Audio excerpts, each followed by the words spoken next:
row number 2 is our ESPN in-race reporter for the night, Austin Dillon. What a start it has been for his rookie NASCAR Nationwide Series season. For the 21-year-old, he's got top 5 finishes in 3 of the first 5 races, and one of only 2 drivers to finish in the top 12 in every race so far this year. Austin Dillon, ready to go and ready to talk to us. Hey, Austin, Dale Jarrett, the ESPN. You have a copy? Okay, well, we're going to run 4,200 all green. 4,200 all green, and we'll be right on. Hey, Austin, Dale Jarrett, the ESPN. You have a copy? Yes, sir, I got you. All right, Austin, thanks for talking with us tonight. Hey, I know you have some experience here in the truck series, but as a young driver and a rookie coming here in these cars, I know they're totally different. How difficult is it for you to get the information you need to your crew chief to get your car ready to win tonight? Well, adjustments are going to be key today, especially as the track temp drops. We think we've set our car up for the long run, so we'll just have to go and adjust and make the right decisions when we come down pit road. And that's the part of being a rookie. We'll just have to really communicate well, and I think we'll have something for them at the end in the American Ethanol Chevy. Well, you've done that so far. Austin, our next question comes from our mailbag, and Buck in Statesville, North Carolina asks, when you hear Richard Childress on your radio, do you hear your car owner or your grandfather? Sometimes it's hard to, I guess, it's a happy medium with that. He's a car owner and my grandpa, so I have to take his experience and really look over it, make sure it's the right thing to do, and it helps for sure. I'm glad he's over there helping me, and his experience is hard to beat. Hey, Austin, you have a great night. Thanks for talking with us. Now, Andy's going to talk to your grandfather, Richard Childress. How about it, Richard? It's Andy in the booth. You have a copy? Hey, Andy, yeah, I got you, buddy. Hey, man, we know we see this number 3 on this car now out here in the Nationwide Series. We know how it was made famous. But how did you come up on that number when you ran it? Most people don't realize what a wheel man you were. Thank you, Andy. I talked to Ray Fox and Junior Johnson that ran, Charlie Glotchback's son, talked to him and talked to the people, and they let me have it. And I grew up running for quite a few years, Ricky Rudd running, and Dale Earnhardt made it famous. And tonight, Austin's going to be running it, and Ty's going to be running it at Rockingham, so it's a family deal. Well, Richard, I know what a hands-on owner you are because I've worked for you, and I got to think that you're pretty hands-on with that Nationwide Series team. How much focus do you put on that?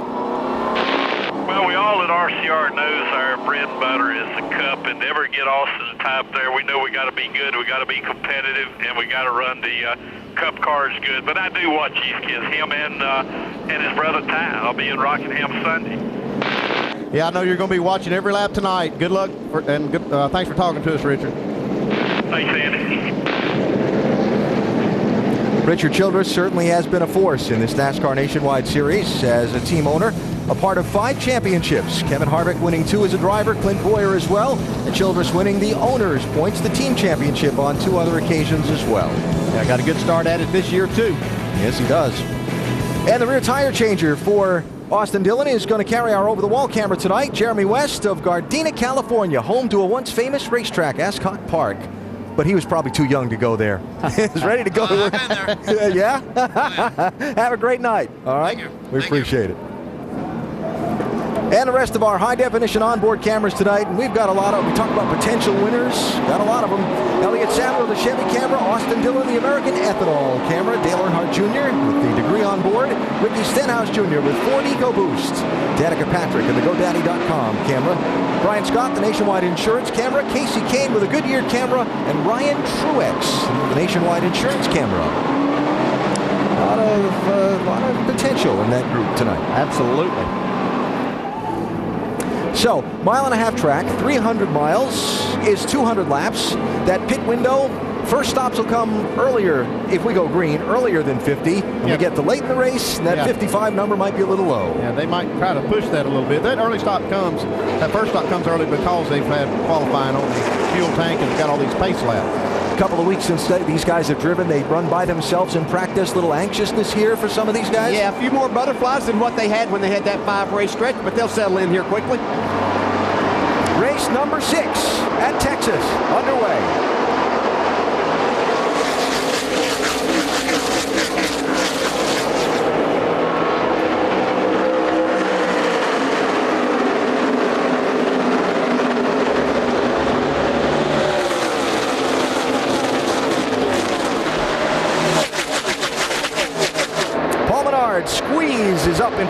Hamlin and takes the lead off turn 2, 33 car. Menard seemed to be the consensus choice of having the best car to win here tonight by everyone that I talked with down in the garage area.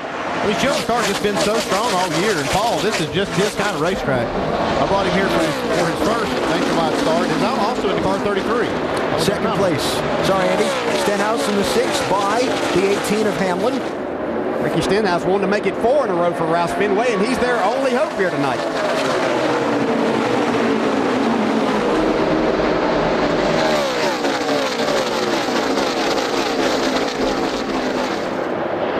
Side by side, 8th place here. Joey Logano, most recent winner in the Nationwide Series in the 20, and young Cole Witt in the 88. Right behind them, that 30 car, different driver this week than we've been used to seeing. That's Steve Arpin. Remember we saw him driving for Dale Jr. a couple of years ago. He did some races for this Turner Motorsports team last year in the Truck Series, and he's got a couple of them lined up with the Turner team, including this one tonight at Texas. Wow, look at Keselowski up the top. I don't think he wants to be running quite that high. I don't know in these cars. He was utilizing that in cup practice earlier today with his cup car. I'm not sure that these nationwide cars are ready to get up there and run that high up. I think you just lose too much time up there, especially as the tires are fresh. For the lead, Ricky Stenhouse Jr. I'll tell you, he's just lightning fast on these mile-and-a-half tracks. Well, he sure wore the field out, but he waited at Las Vegas towards the end of the race to really get his car right. Looks like he's got it good from the start here tonight. Roush Fenway Racing so strong in the last few races at this track. Carl Edwards dominated the last few. One of them got away from him at the end. The race here last November, a little strategy that didn't play into his favor, but did play into his teammate Trevor Baynes. Yeah, Denny Hamlin right there in third. He's always a factor. Sadler 2, Dillon 3, Kane 38. 4th, 5th, and 6th. Going to be a busy weekend for Casey Kane. He's going to run tonight. He's going to run the Sprint Cup race tomorrow night. Then he's going to go off to Rockingham, North Carolina, and run the Camping World Truck Series event there on Sunday. Well, he's got his hands full right now, though. See that car wiggling all over the place coming off the corner. Keselowski 22, Allgaier 31.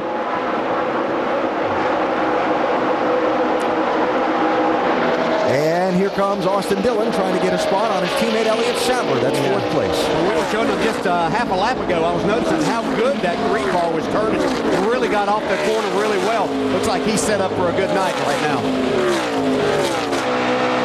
I think Austin Dillon's biggest challenge in some of these races, especially the first part of the year, is learning how to adjust his race car as these races progress. Well, and he told you when you talked to him on the pace laps during our in-race reporter conversation that the adjustments were going to be a big deal tonight as well. The changing track conditions and characteristics as the temperatures cool and so on. And that really is in the driver's hands. I mean, the crew chief really can't predict what the track's going to do. He can't really tell what it's doing during the race. The driver has to tell him, and the crew chief can't do anything but what the driver wants.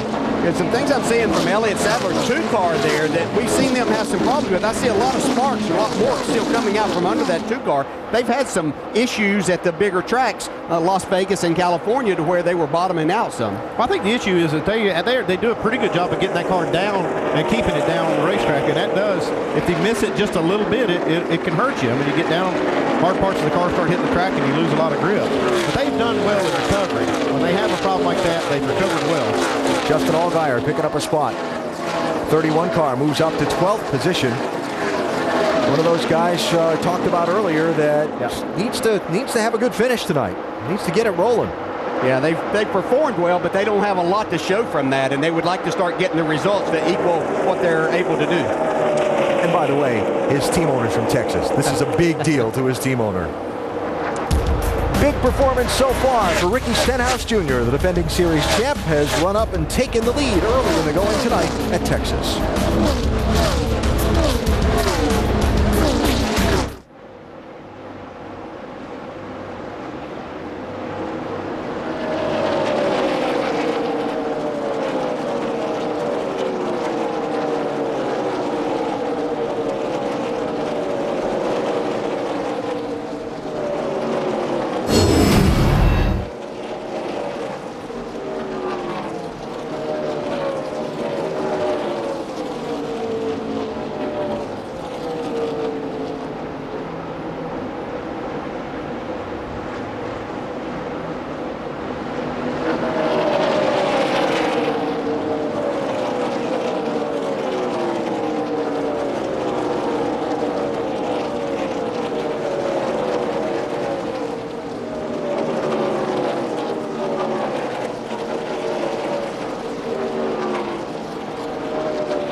chapter in the Angels-Yankees rivalry. ESPN Sunday Night Baseball at 8 with Derek Jeter and the Bronx Bombers welcoming Albert Pujols, now a member of the Los Angeles Angels of Anaheim. Then Monday night at 7 Eastern, Joe Mauer and the Twins take on Alex Rodriguez and the Yankees.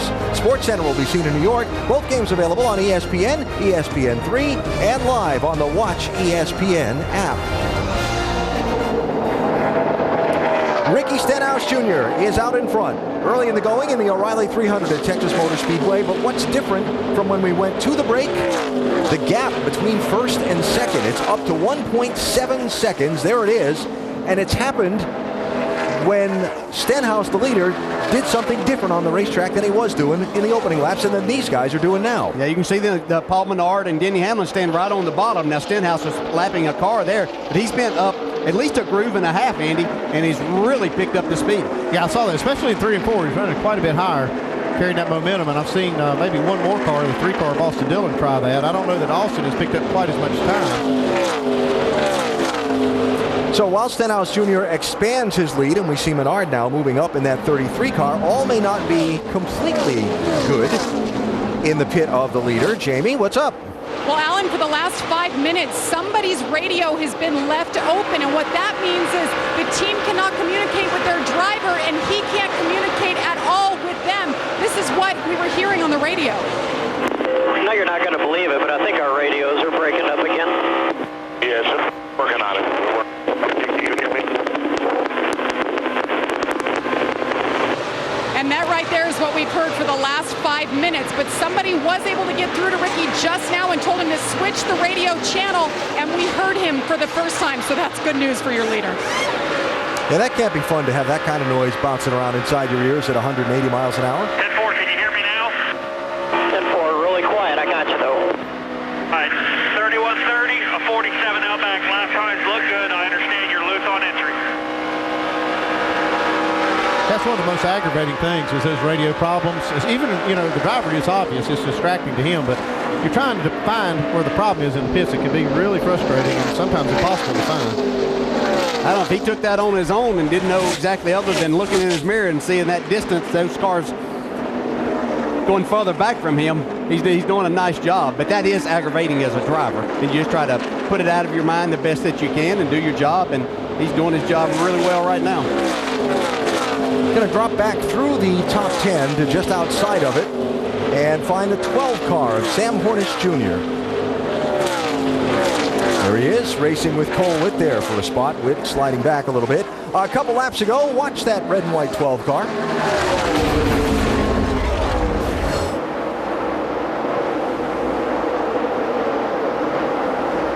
Wiggle, wobble, wiggle. Wow. I think we see this a lot with Sam Hornish's car. I don't know exactly if he tries to make it, if they put in his mind that he has to have it turning so good or that's what he's looking for. And we see him on a regular basis be extremely loose with his race car. What are they saying about that car, Vince? Hey, believe it or not, he's saying it's a little free from center off. Right? A little? But he said he's having trouble getting it to turn down, and they think that might be creating some of the issues from the center off. There you see crew chief Chad Walter. They had a lot of high expectations coming into this race this weekend, and it's been a little bit of a struggle so far through practice in the early going today. I think that's one of the things that they're fighting. I think their expectations are really high, and the car just hasn't performed to the level that they expect it to. And I think Sam's pushing a little bit hard. And we saw this a few weeks ago at California. He struggled with a loose car. So Hornish there racing with Brian Scott for the 11th and 12th positions. Scott trying to regain some ground lost in that opening scramble, the opening few laps after the initial start.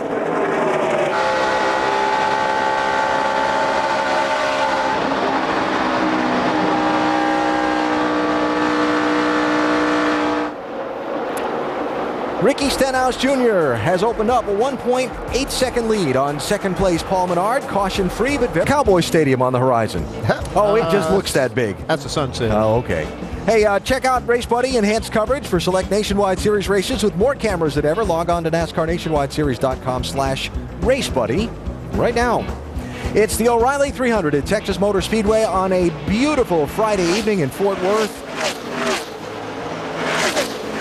as Ricky Stenhouse Jr. has a beautiful evening so far, having led all but 3 of the 30 laps that have been completed. Roush Fenway Racing, having won the last 3 straight here, led 71% of the laps in those last 3 races. And Stenhouse keeping it going right now.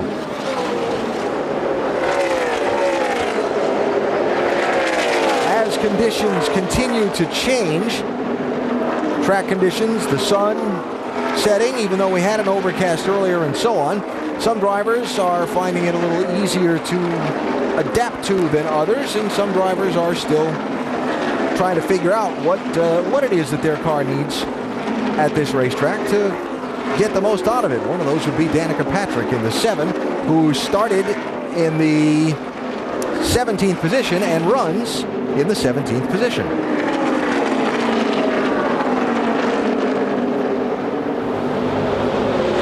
Another good corner right there. Just get off his air to keep that nose loaded. So stupid because we're just falling back. We're just in the air. If you're tight, just remember your feed blowers like Tony talked about.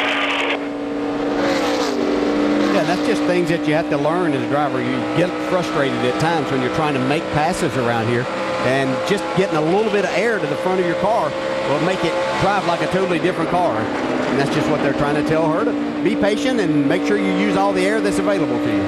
And if you were to pass on some words of encouragement to Danica, it would be that she's 17th, Dale Earnhardt Jr. is 16th, and Cole Witt has fallen back from where he qualified, which was up in 7th spot.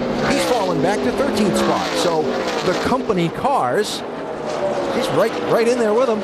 And that's basically what you have to judge yourself by, is what's coming out of your same stable. And that's really the only thing that she can judge herself by. And right now, it's not that bad. What it shows is, I think, not having a cup affiliation with that race team shows that they're going to struggle some as they try to make all of these things happen on their own. Well, they actually have some sort of an affiliation with Henry Motorsports. They get engines from there, and I think the door is open for technical support there too, but not being in-house like we saw the Childress teams.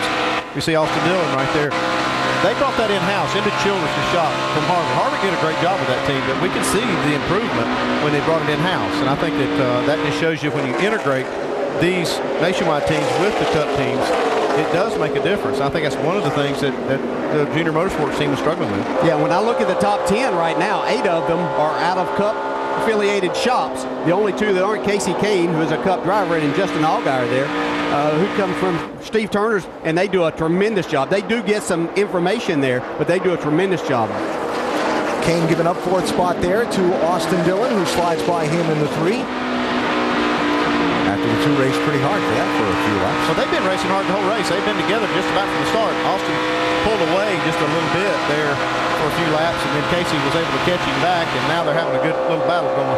Yeah, so Austin tried to move up. I don't think that line worked as good for him. His car seems to really want to go around the bottom of the racetrack. You see now he caught Casey Kane back and passed and pulled him away a little bit. Andy, we're about to get to the 40-lap mark, caution-free so far. This race last year had only 3 cautions, fewest ever at Texas, and if the pattern continues, we're going to see some green flag pit stops before too long. Yeah, we will, and we see these lap times have dropped off right at exactly 2 seconds from the fastest lap of the race. So, you know, these new tires are going to make a big difference, and some of these teams really need some adjustments, because when you have tires dropping off that much, it really does accentuate one of the, whichever end of your car is sliding. Second place into lap traffic. Neon car, Paul Menard, the red and white 18, Denny Hamlin, as they work their way around Eric Darnell and continue racing. Yeah, see, Denny Hamlin has now tried to move up. Paul Menard had moved up a little earlier. Now Hamlin has done that. Looks like he's making it work a little bit better. The 33 struggling a little bit, Dave. He is, DJ. He says, if I hit the corner just right, I'm a little bit free. If I don't, I lose the nose. So what's a driver to do? Hit it just sort of right? The main thing he was encouraged to do was don't abuse that right rear tire. Just take care of that until we get to the first pit stop. Yeah, perfection at 175 miles per hour is all they're asking. In the Rolling Science Project, it is a race car. When you have a car like that, you're really pretty well balanced. And when the driver can just change a little bit about the way he's driving the car and make it loose or tight, really that's about all you can do as far as the balance goes. You can't go changing wedge and air pressure to help that as far as balancing one end or the other. So, just, they're just a little bit off on this longer run. It looks like he's slipping back just a little bit more as they go. But they're due for another pit stop. Pit stop's coming very soon, so we'll take a break and come back. Get ready for those. Ricky Stenhouse Jr. has added another second to his lead while Hamlin and Menard race for second spot. And the defending Nationwide Series champ Stenhouse is up by 3.1 seconds.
Green flag pit stops beginning tonight in the NASCAR Nationwide Series. O'Reilly 300 at Texas Motor Speedway. Kurt Busch on pit road. Yes, those are some scrapes on the right side of that 54 car.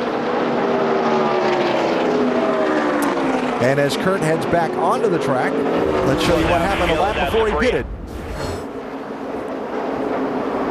Yeah, Drew's been widening out, but not quite that much. Not enough room for that. Now, the caution has just come out for debris on the racetrack. Dave, what are they saying about that 54? Right front was going down. It was absolutely necessary for him to pit, Alan. It wasn't way out of sequence with what they were wanting to do, but cords are showing on that right front tire that came off of Kurt's car. He had to hit pit road. Jamie? 22, Brad Keselowski. That is why the caution came out. He was slowing up, said the car was getting extremely hot. The team thought he'd be okay, thought he just broke a header. And Brad said, nope, we're getting worse. And the car sounds bad, and you see him make that left-hand turn back to the garage. Yeah, you can hear the car come by the front straightaway, and it just blew up. There's your debris. Brake duct out of somebody's car. Probably Kurt Busch. Yeah. Last one to make contact, and then right after that, Keselowski's car blew up. See, right here, it just laid down and completely blew up right here.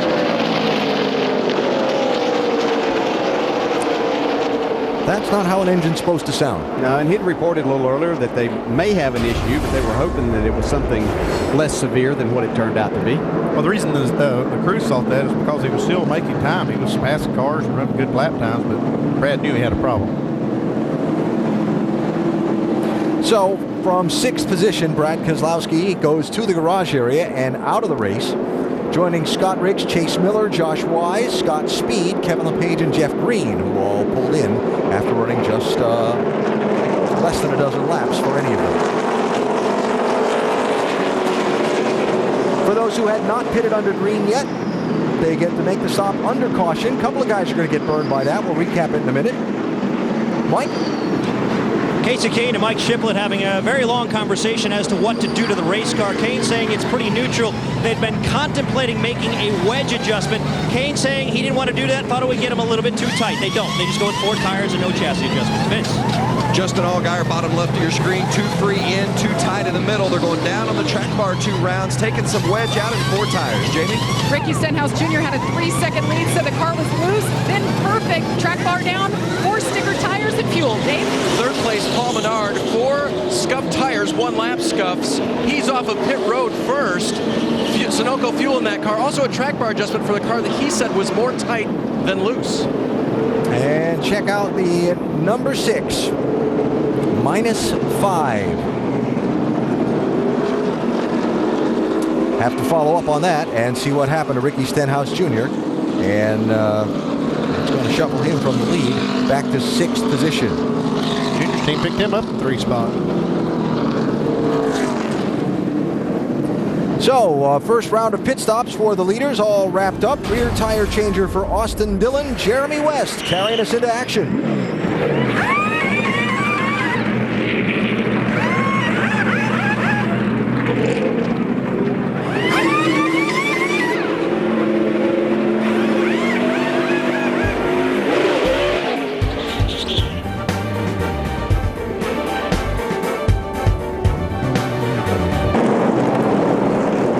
Ricky Stenhouse Jr. was the leader for the opening run of the race, but he finds himself back in 6th position off the pit stops. What happened? Well, watch the right front. You can see they're just struggling with that right front, getting the lug nuts off, and it's definitely a problem. No more issues from here, but this was just enough to cost Ricky about 5 spots.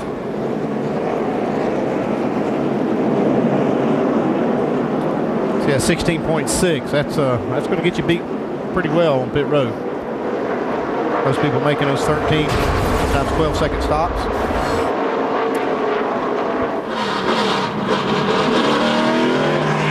So Stenhouse finds himself in 6th position for the restart. Driver change during the caution as well, Mike. Yeah, Eric McClure, Alan, suffering from flu-like symptoms. You know how bad that is with a normal job. Imagine being behind the wheel at close to 200 miles per hour in very hot temperatures. Well, he got out of the race car, and he'll be replaced by Jeff Green for the remainder of the race. I spoke with Eric briefly. Just said he's sick to his stomach right now, Alan. All right, thanks, Mike. Jeff Green actually ran a couple of practice laps in that 14 car earlier this morning in the practice session they had here, so this is not completely unfamiliar territory for Jeff and the race team. Jason Bowles got the free pass, and you see the restart order here. 6 cars, those who pitted under green and got caught by the caution flag, took wave arounds to get back onto the lead lap. 6 cars took the wave around, 2 to get back onto the lead lap. Sam Hornish Jr. and Kurt Busch are on the lead lap.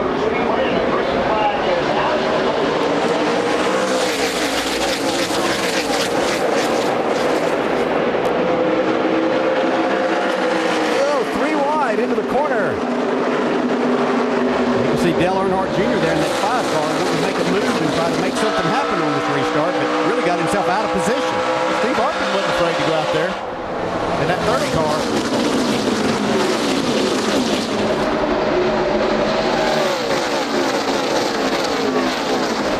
For the lead, Casey Kane outside, Paul Menard inside. Give that lap to Kane in the 38.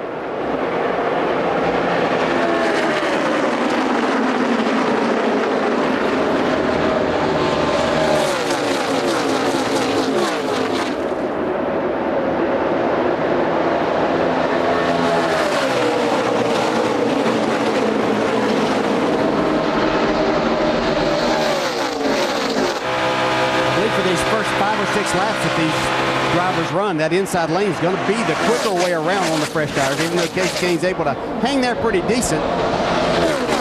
Got a great battle. Look at that car bottomed out getting down in. I can't imagine what that feels like as a driver when that front splitter or the chassis components, whatever, is bouncing off the racetrack at that speed. No, you really can't imagine. I'm not being a smart aleck there, but it is a feeling that very unsettling to the driver. You feel all of that hitting. You're just hoping that these tire pressures build up and that goes away sooner than later. And that's what they're counting on. You see right there, it was not quite as bad that lap as the lap before. Getting into ones where it was really bad. He tried to, that's still sparking pretty good though. Tried to run it in real hard on the outside, and you can see a ton of sparks coming out of the car.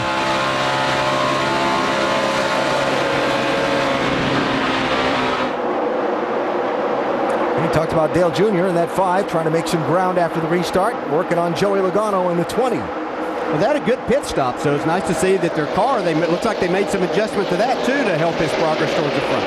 He's trying to reward that pit crew for that good pit stop now by passing a few on the track.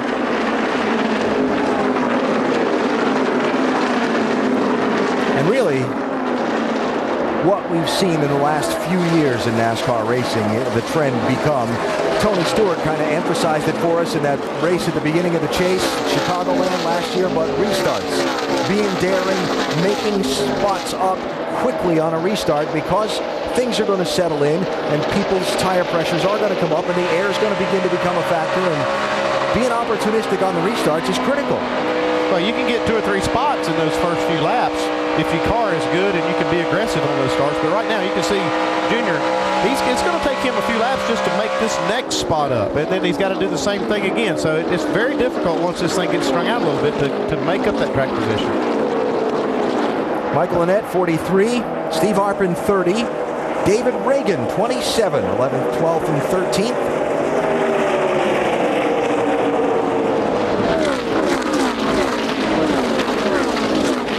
Behind there you can see the 88 of Cole Witt and the 09. That's not Kenny Wallace this week. That is Ryan Truex driving that car. Brought some sponsorship over to him.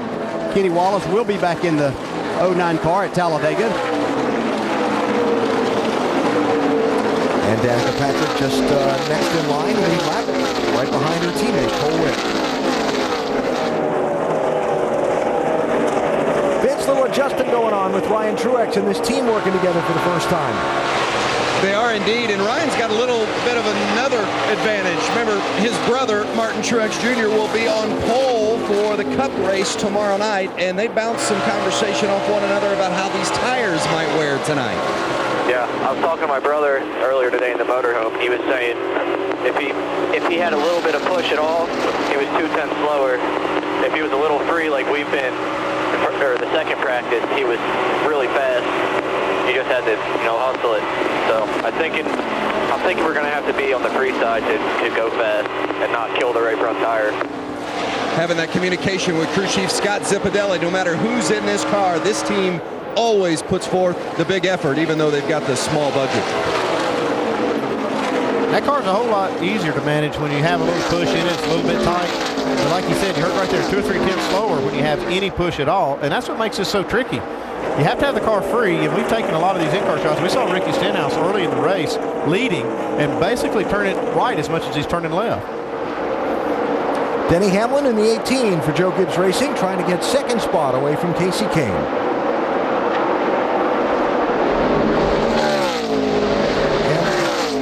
Hamlin has come tantalizingly close at this racetrack before in the Nationwide Series. A couple of runner-up finishes. And Brian Scott. Looks like another engine problem. Saw Brad Keselowski's engine expire, and now it looks like this one has.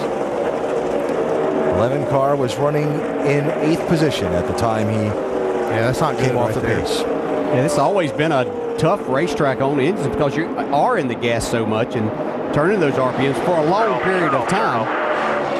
Yeah, the RPMs don't come down a whole lot in the middle of the corner. You're still carrying over, 8,000 RPMs like a minimum. So very hard on it.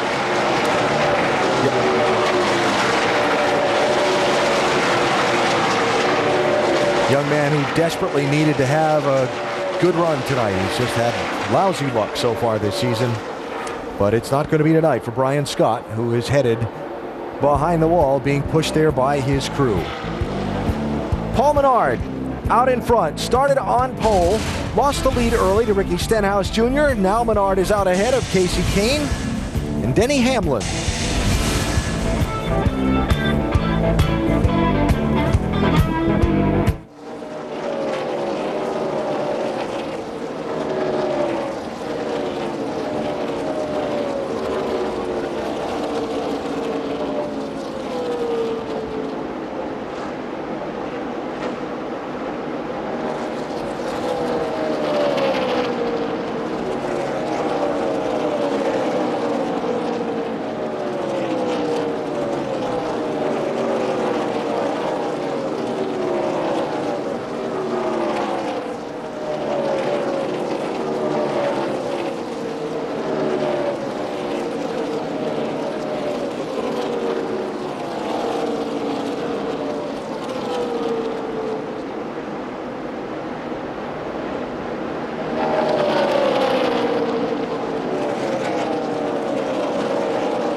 The O'Reilly 300 at Texas Motor Speedway. Ongoing for the NASCAR Nationwide Series. Make sure to go to NASCAR.com for all your latest NASCAR information.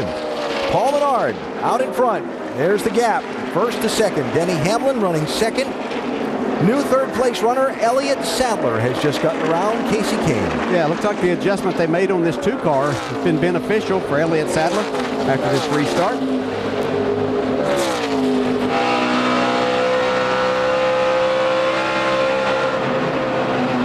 Story of the race, basically, Menard started on the pole. Ricky Stenhouse Jr. went by him early, opened up a 3-second lead in the opening segment of the race. Just as green flag pit stops approached, caution came out when Brad Keselowski lost an engine, and there was some debris on the racetrack. Also, Kurt Busch scraped the wall and dropped a little brake ducting. And after the pit stops, in which Stenhouse lost 5 positions, Menard has led since.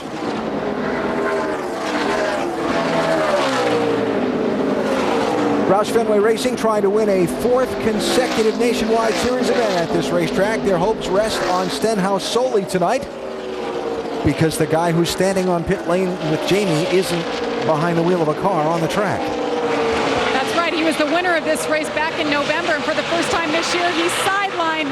How difficult is it for you, Trevor, to stand here and watch Ricky tonight? This is pretty tough, I'm not going to lie. I can hear you better, when I'm in the car. Doing the in-race reporter, I'd rather be doing that. So, I don't know. This is a tough deal. I'd rather be on the racetrack, and we were 4th in points, so it's kind of heartbreaking to sit here and watch these guys make laps, but I just keep pretending it's a truck race or something where I shouldn't be out there anyways. It makes it a little bit easier, but hopefully we get something soon where we can get back on the track and make some laps and try to win some more races. Do you have any plans at this point to get back in the car at any particular tracks? What's that? Do you have any plans right now, any races coming up that you know of? We're working on some things, hopefully about 6 to 8 more races, and obviously the more races the better for us. So they have the yourracecar.com stuff that people can go online and get to. That's about our best hope for a lot of races right now, but other than that, we're working on some different things because track time's where it's at. That's where we need to be, is doing this, and I want to be out here battling with these guys. Ricky's doing a great job, and hopefully Rouse can still pull it off tonight. All about sponsorship dollars, but the good news, he will be in the Cup race tomorrow starting 19th. Alan? Something about this racetrack and Karma. It's been a great place for Trevor on the Sprint Cup side. Been a great place for him in the race car. Nationwide, he won here last November, but it was after this race a year ago that health problems cropped up that forced him to miss out on competing for a championship, and this season it's sponsorship woes that force him to miss out on competing for a championship. I think it's especially bad for Trevor because he did win the last time we were here. I don't know how you stand there on pit road and watch this race knowing if you were out there you'd have a really great shot at it, but it's tough. He wants to get back out. Yeah, as I look and hear that, you know, it shows what separates our sport from so many other sports, to where your abilities in that sport take you. Here, it's so much about opportunity and sponsorship dollars to put these young drivers in the right position, give them a chance to showcase their talents, and hopefully they'll find something, because he's a great young man and a fantastic driver. Trevor will race here tomorrow night in the NASCAR Sprint Cup Series aboard the Wood Brothers 21. In qualifying earlier today, he got himself the 19th starting spot for tomorrow night's race. Michael Annett, 43, Joey Logano, 20. This is for 10th and 11th places, as you see.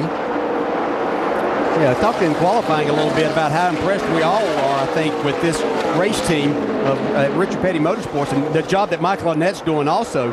You know, they just threw this together literally in January, and they performed very well, and Michael Annett's doing a great job behind the wheel of these cars.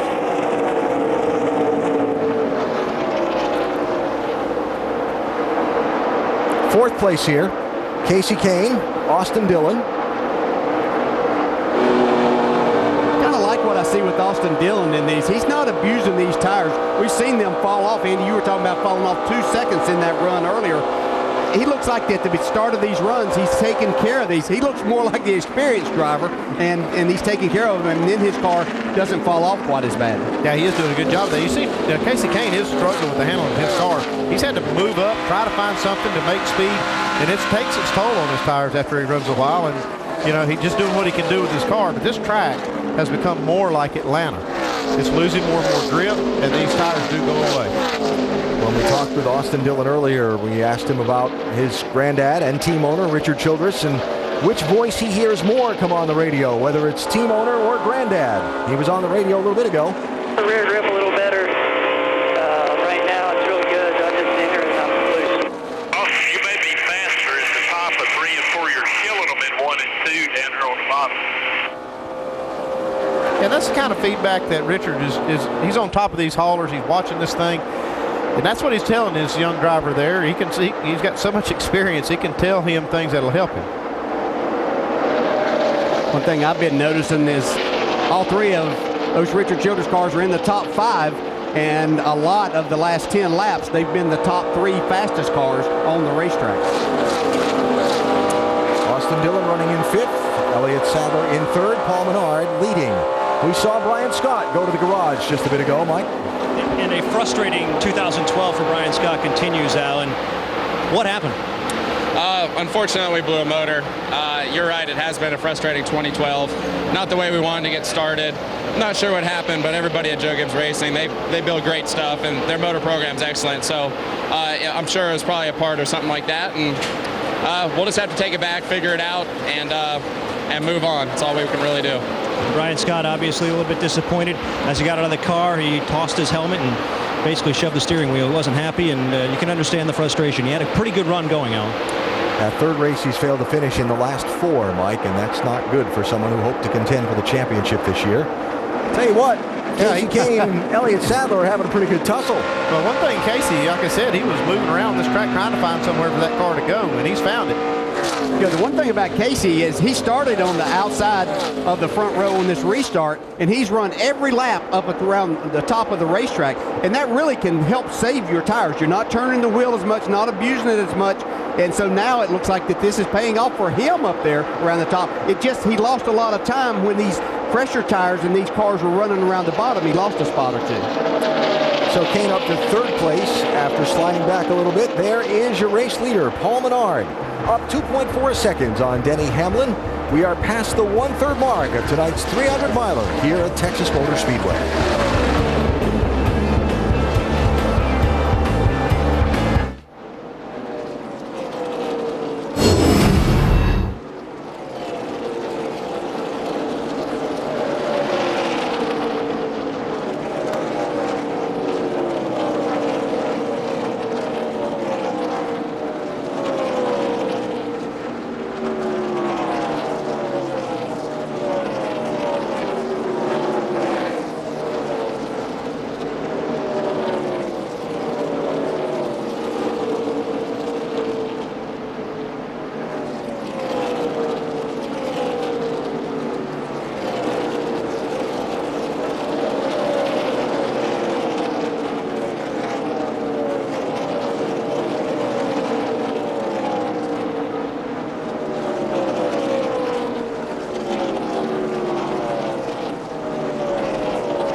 Fast and furious on a Friday night at Texas Motor Speedway in the O'Reilly 300 for the NASCAR Nationwide Series. Paul Menard blistering around this racetrack, an event that has only been slowed one time for caution, that for debris, back at lap 46. Speaking of debris, Casey Kane running third in the 38 car.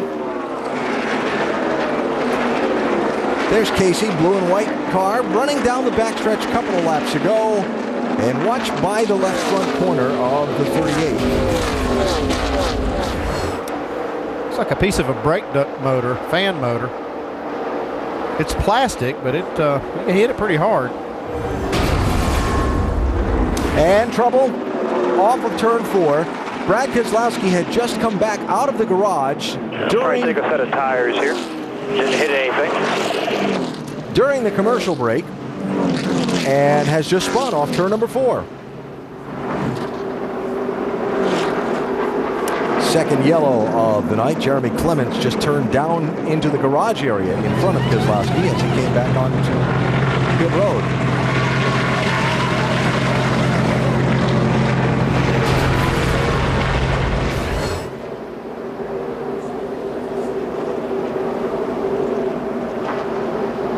Like he just lost it. Be interesting to know what they did to fix that engine. You could hear it. It went real south when he brought the first caution out. Now they've got it. Looks like the motor's running good, but the handling's kind of gone away. Got him too much motor. Yeah, maybe.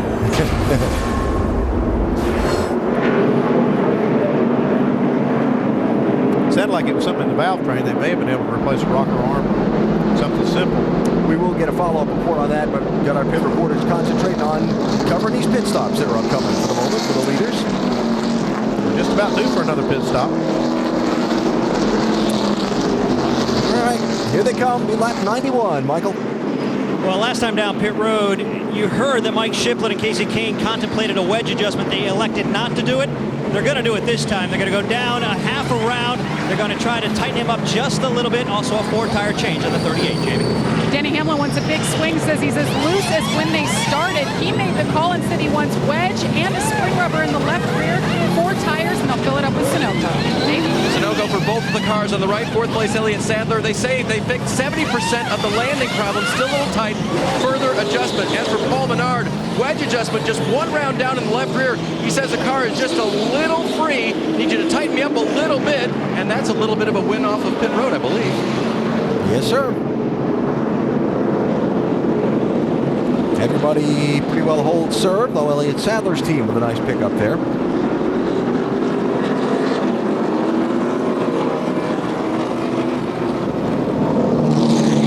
So second caution is out tonight, just shy of halfway.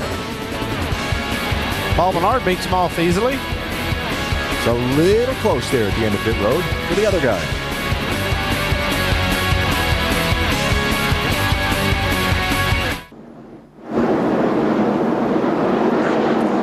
The O'Reilly 300 for the NASCAR Nationwide Series at Texas Motor Speedway is about to restart. All the lights are on. Everything's working just like it's supposed to. And a look at the restart order as the field forms up behind the pace car in turns 3 and 4. Hamlin, now the leader. Stenhouse, who was the leader earlier, now also making some good moves on that last restart. He's up to second. Justin Allgaier picked up some spots in that last little burst of racing, while Paul Menard, who was the leader, shuffled back now, restarting in row 3. Stenhouse caught sleeping on that start.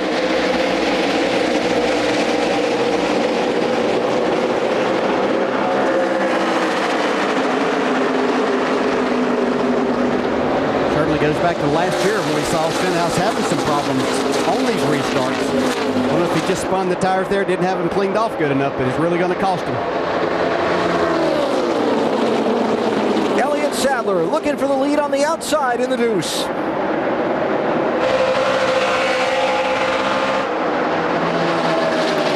Move right there. Yeah, and that's a point towards the championship. He wanted to get that. Denny Hamlin, 18, not going to give up so easily. And what about the recovery of Sam Hornish in the 12, right behind him, 4th place? He's right there with the run. Got him 3 wide for the lead, though. Hamlin didn't like that spot he was in the middle. Well, he's still there, just for another spot, for 3rd spot. Looks like he's going back to 5th. How about Sam Hornish's job he's doing? Man, that car was out of control back earlier in this race. Up in the top 5 now. He was 19th for the restart a couple of yellows ago, and has worked his way up now into the top 4. Still Menard and Sadler double wide for the lead, and Stenhouse using all that side-by-side racing in front of him to make up the ground lost with a bad restart. Yeah, but look at the run Sam Hornish got right there. You saw Stenhouse get it just a little bit loose. Sam's car's on the rail.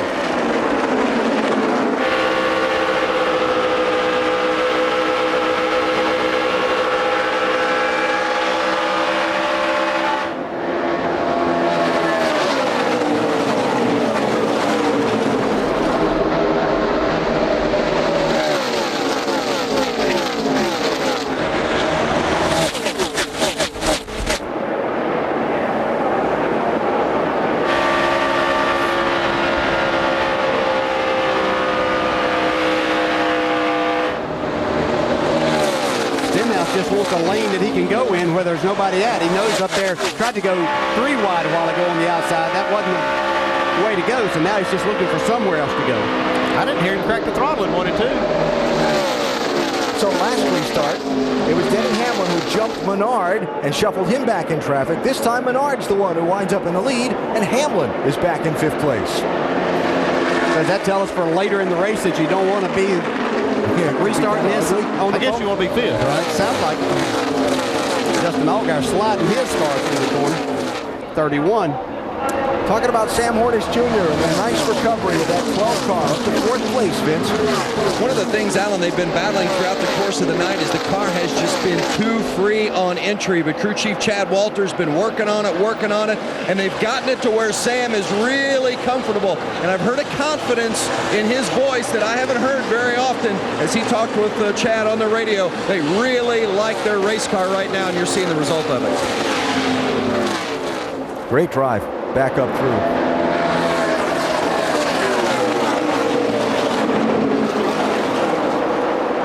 Well, while we watch this, I'll just throw out there that Chad Walter and all these other crew chiefs are going to have that strategy call to make later on in this race, Andy. We've seen it. We saw it the last race here, where that decision to keep the track position or get the fresher tires, they're going to have to be crunching those numbers in their head and make that call at some point. Well, if we keep having cautions like we've had, where it comes right at the time that they would make pit stops anyway, you're not going to see many strategy plays because they're going to get 4 tires, they're going to get fuel. The tires are falling off so much in lap time that they have to get 4 to be competitive. I don't think that we're going to see anybody be able to take 2 tires and stay out there and hold anybody off. That's actually easier for a crew chief to make that call than it is some of those when you have a tire that really doesn't give up much. Stenhouse stalking Menard for the lead. Dave? Alan, driver Paul Menard is a veteran. Crew chief Ernie Cope is a veteran. But this is the first time that they've ever worked together, and they're running very well in Nationwide Series. Ernie Cope actually has 5 different drivers this year on this 33 car. He says, yeah, they all want something a little different, but they're all good. I love the fact that I've got all these different drivers to work with, and right now, Paul Menard is proving his worth on this team.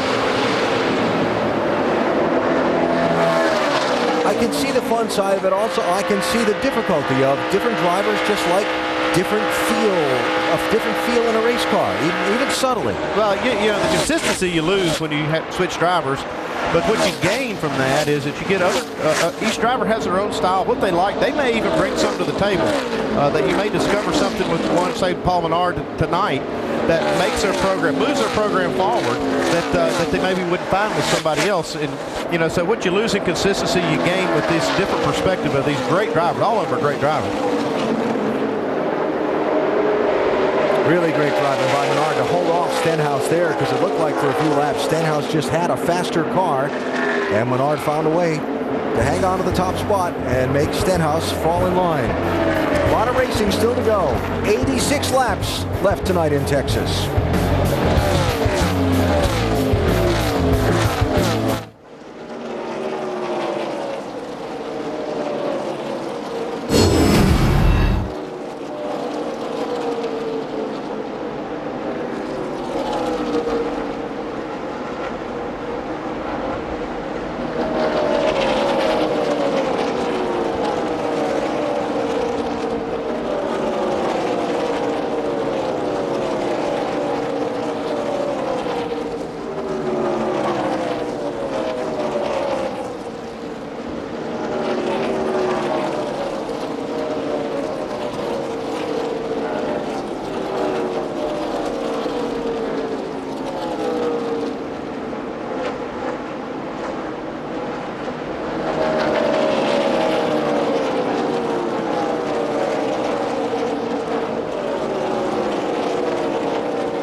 Friday Night Lights as we get you caught up with what has happened so far from Texas Motor Speedway with the Ram race rundown. It started with Ricky Stenhouse Jr. jumping out to the front early on. He led 45 laps tonight. Showed a lot of strength early. He's got a good race car and has still stayed up in that top 5 all night long. Running second right now, Kurt Busch in the 54 car for little brother Kyle, but some trouble. I'll tell you, Kurt's been digging real hard. He's come from the back a couple of times, gotten to the fence there, but still is in the top 15 as we speak. Trouble for a couple of drivers tonight. Their engines. Tough night for Brad Keselowski. Brad Keselowski had a distributor go bad on him, had that replaced, came back out, and struggling a little bit this evening. Same thing for the 11 car. Blown engine for Brian Just Scott. bad luck for Brian Scott. He's had a tough season, can't get a break. Once he does, he's going to finish in the top 5 pretty consistently, but not tonight. So you know how I said Friday Night Lights? You actually have to have lights to have Friday Night Lights. That is Friday the 13th lights. That's what that's all about. Is Very Friday the odd 13th. things happening at Texas Motor Speedway. We mentioned the engine issues for both Brad Keselowski and Brian Scott. Both of them still have teammates out there on the track in Denny Hamlin and Sam Hornish Jr. battling for position. They're running well. Should they be concerned? I don't think they have anything to be concerned with. I mean, obviously we come to Texas and we turn these motors really, really hard, especially with that tapered spacer. But no, I think it was just a set of circumstances, and these guys seem to be pulling and running real strong. Battling for 5th and 6th on the track, and of course out front, somebody you thought would be running very well. That's Paul Menard. Paul Menard has been dominant tonight. He's led 63 laps thus far, and he looks like the cat that everybody's going to have to run down. Alan? I think the only concerns we'd have is if Big Brad starts making more of those marriage analogies again, Nicole. Oh, he busted his wallet out earlier. Boo, y'all. All right, Nicole, Brad, thanks. Look at this race. Good stuff here. See Hornets get a little bit loose up on that top side again. Fifth come in earlier, it looked like they did tighten that car up some, but he has started to fall back, and that could be because this car is starting to get loose once again. It's 5th, 6th, and 7th places. Hornish, Dillon, and Denny Hamlin in lap traffic. Slicing and dicing. Denny Hamlin been complaining about a loose race car most of the night, too. Doesn't look like they really have that problem solved, and his teammate Joey Logano really hasn't rebounded at all. Yeah, Logano's back in 16th place. Austin Dillon's car does look solid all night long. You don't see his jumping around as much as you see some of the other cars. Careful. Well, he does there. Well, that's just that situation of trying to go to the bottom, stay in the throttle. You exit these corners, it really flattens out quickly, and that's where you get that little bit of a loose situation. Plus, he had Denny Hamlin coming right up on his bumper.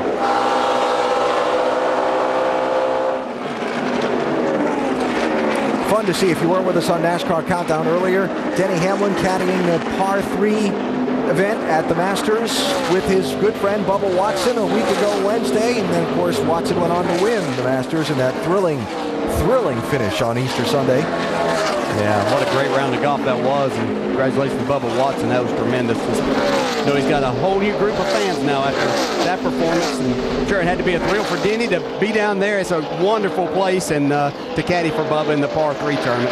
I was thinking, if I played the par 3 course for 4 days and they played the regular course, I still couldn't win the Masters. I wonder if Bubba will come change front tires on Denny's car with him. Maybe for the All-Star race. Yeah, that'd be good. All right, when seeing a couple of teams here and there have some radio issues during the night tonight here in Texas. Is this the latest? Might be a battery going dead because I'm getting a little bit of a repeat beep. Yeah, I'm hearing it too.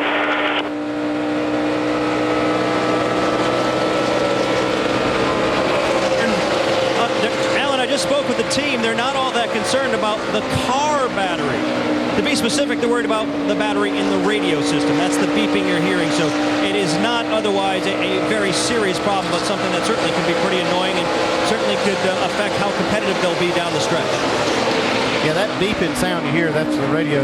They put that in there so you can tell when it's starting to get low. It'll go a little bit longer after you start hearing it beep, but not much longer. I'm sure they have a backup radio in the car. Danica running 17th. Her teammates, Cole Witt 14th, Dale Earnhardt Jr. 11th.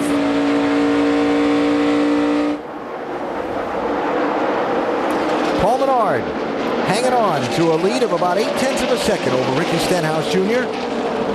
Still got a little bit better than 100 miles to go, though, tonight in the O'Reilly 300 at Texas Motor Speedway. So a lot of racing to come on Friday the 13th in Fort Worth.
Just crossed the 200-mile mark of tonight's 300-mile NASCAR Nationwide Series race. Texas Motor Speedway in Fort Worth. There's the race for the lead. Ricky Stenhouse Jr. in the 6. The blue car had closed up on Paul Menard in the 33, but now has fallen back off the back bumper, and that's the way they run as we close in on another round of green flag pit stops. Up to speed with Nationwide Insurance. We start with the race leader and David Burns. This morning I talked with crew chief Bernie Cope about what would be the key tonight. He said, don't get the car loose. In fact, when we're practicing, if I even sense that it's loose, I'm going to tighten that thing way up. And his qualifying practice run was very loose. So they've been pretty close tonight, just a tick free off the corner right now for Menard. Jamie? And on the last round of stops, the call was to tighten up the 6 car, and apparently they've gone too far. I can't drive it any harder to get by him. Just way too tight. Yeah, those last 2 laps before that, whatever you were doing, they were really good laps. They were 31.60, but. And because he's so tight, it's forcing him to run that outside high line, not where he wants to run. Dave? Jamie, for Elliott Sadler, it's been the same issue all evening long. When the car lands right about here, it doesn't want to turn, and that's caused him some trouble. However, by finding a better line, he's been able to cut about a second off the lead in the last 9 laps. Mike? Casey Kane pretty content with his race car, Dave, saying it's been neutral most of the evening. They've made slight adjustments on it, including a wedge adjustment last time down pit road. We saw them hit some debris on the racetrack not too long ago. They took a good look at it. Didn't look like there was any damage whatsoever, Jamie. And Austin Austin Dillon making his way forward. When we spoke to him, he was back in 8th, so it's taking the car a little bit longer to come to him, but once it does, he's moving in the right direction. He's saying he's just a little loose in and tight through the middle. And behind him is Denny Hamlin. His 3rd race this year. They've been adjusting on this car, and apparently they too have gone a little bit too far. He was good on the start, and he quickly fell back and lost 4 positions. Vince? Sam Hornish had climbed his way up to 4th. He has since dropped back 3 spots to 7th as the car has just started to get too free. And he says it's a little too snug in the center. Just a moment ago, he reported a vibration in the car. He said the good news is it feels like it's tightening it up a little bit. As for the 31 behind him, that's Justin Allgaier. Says it's free in, tight in the center, and then way too free off. They're going to snug that up when they come to the pits here in less than 10 laps. And then it's been a good run for the 43 of Michael Annett. Annett working his way up through the field. His best finish this season, 10th at Phoenix, but they have a relationship with Roush, and they say that's been making a big difference in the products of their race cars. Mike? A strong run right now for the 27 of David Reagan.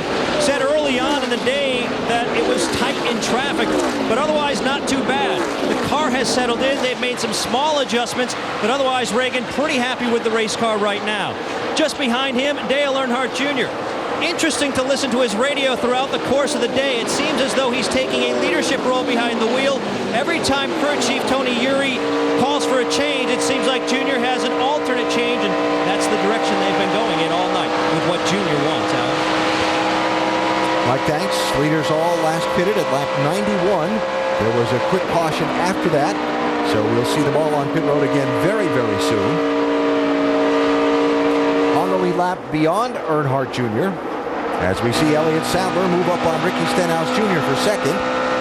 You've got Kurt Busch running 12th, Steve Arpin 13th, Ryan Truex 14th, Cole Witt, Joey Logano, Danica Patrick, Mike Bliss, Joe Nemechek, and Jason Bowles, the rest of the lead lap cars.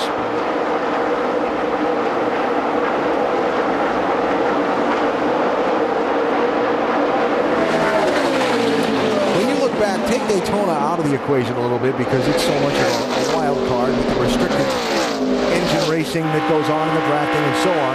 The 4 races in the Nationwide Series that have been run this season beyond Daytona, these 2 drivers, Elliott Sadler and Ricky Stenhouse Jr., have nearly identical numbers in everything.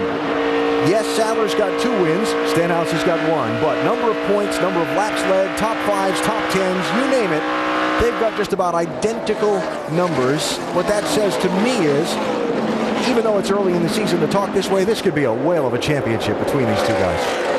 Oh, I don't think there's any doubt about that. And Ricky Stenhouse proved last year that, he was really good under pressure. Elliott Sadler's ready to prove that once again, that not only is he a championship contender, but he can win races in making all of that happen. Well, we saw Elliott having to put pressure from behind. I think this year you're going to see a different Elliott Sadler, and he may be the one that has the lead going down late in the season, and that's the kind of pressure it's hard to take. First of the leaders on pit road for a green flag stop, Vince. And that's the 31 of Justin Allgaier running in the top 10. Jimmy Elledge is crew chief, 4 tires, air pressure, and Sunoco fuel. He said, make sure we pack it full of fuel. Let's try to snug that thing up as well with the air pressure adjustment now. All right, Vince, thanks. 55 laps to go. That's going to stretch it, but Jimmy Elledge is a pretty good strategist. He knows what their car will do.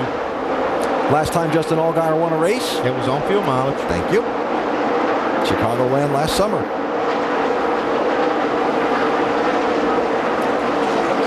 More cars beginning to peel off the racetrack onto the pit lane. Here comes Elliott Sadler from 2nd place.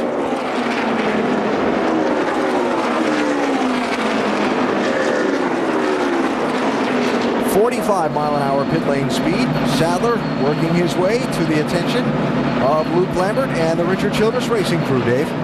As we reported earlier, Alan, tight on landing is the call. They really want to make sure, you talked about fuel mileage, they get it full this time. There'll be an air pressure adjustment to help Elliott. That'll be the only thing. They'll get it full of Sunoco fuel before they send him on his way. Also, Kurt Busch on pit road. Kurt, as you mentioned, running in the 12th position. You see the leader, Paul Menard, on the right coming down pit road. Kurt coming down run. His car is tight. It goes too tight in the middle of the run. Mike? Casey Kane has been happy with his car all evening long. A 4-tire change being called on the 38. No changes to the chassis, trying to keep this car up toward the front where they've been all evening. Austin Dillon loose in, tight in the middle, air pressure adjustment. The 6 is also in of Ricky Stenhouse Jr. as they work on the left side. They got to pack these cars full of fuel, Dave. 53 laps to go. Air pressure adjustment for Paul Menard. He's already gone down pit road. We'll see if he retains the lead on the cycle of pit stops. That was a pretty smooth pit stop. Denny Hamlin has not pitted yet. Here's Hornish in, Vince. It's a little too free for Sam Hornish. They're going to make a wedge adjustment and also 4 tires. Otherwise, he's been pretty happy with the race car, especially in those last 2 stints. They're hoping that this is really going to make it perfect, Jamie. And that's Steve Arpin in the 30, making his first of 2 appearances back in the Nationwide Series. They're working on the right side, a little cockeyed getting into his box. The car has been a little loose tonight, but good to see him back in the series. He has 1 win here in the ARCA Series.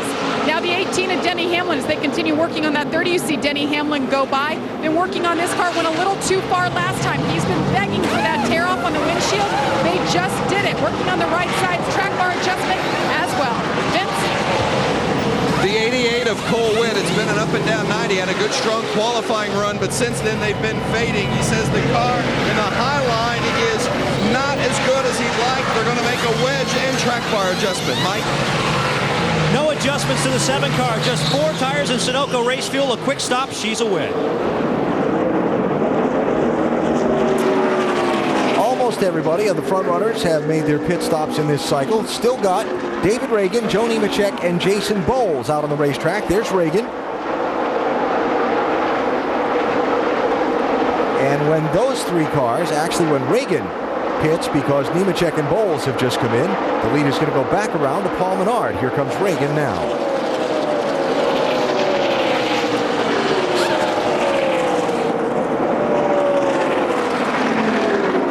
Mike? David Reagan on pit road. He's been pretty content with his race car, saying it's just a little bit snug. They're going to try to free that up with air pressure. You can see them completing their work on one side of the car, swinging around to the other side for a 4-tire change. Meanwhile, further down pit road, you'll find Dale Earnhardt Jr. on pit road. They'll make a wedge adjustment, a round and a half down on that car, trying to get him just a little bit more free, trying to give him a little bit more speed in this closing run, Alan. Change for what will now be second place as Stenhouse in the 6 goes by Sadler in the 2. Paul Menard had a 2.5-second lead before the stops. He's got a 2-second lead now over that fight for second place. Menard in search of a win that would break a long dry spell in this Nationwide Series.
rivalry highlights ESPN Sunday Night Baseball at 8 Eastern. Derek Jeter and the Bronx Bombers welcome Albert Pujols and the retooled LA team. Then Monday night at 7 Eastern, Joe Mauer and the Twins take on A-Rod and the Yankees. SportsCenter will be seen in New York. Both games available on ESPN, ESPN3, and also live on the Watch ESPN app. No comment on the opening of the season for your Yankees? Been a struggle, to say the least, but they have got back to 500 before tonight's game. And they won tonight, by the way. So, Paul Menard leading more laps tonight than he had led before in a NASCAR Nationwide Series race, and that previous high was the race that he won, 2006 at the Milwaukee Mile. Wisconsin native, that was a huge victory for him. This racetrack has been a good one for Paul, and I wouldn't be surprised to see him be a threat in tomorrow night's Sprint Cup race either. Yeah, if he's got enough fuel tonight, I'm not sure they'll catch him, but really have enough fuel.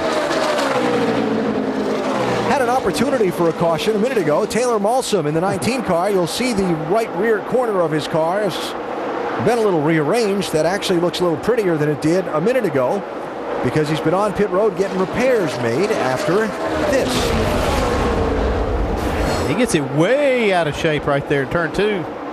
Wall straightened him up.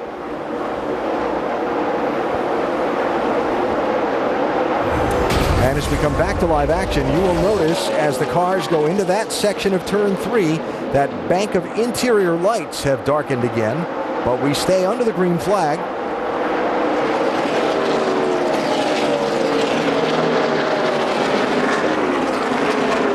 As the leader, Paul Menard, runs up on some pretty heavy lap traffic.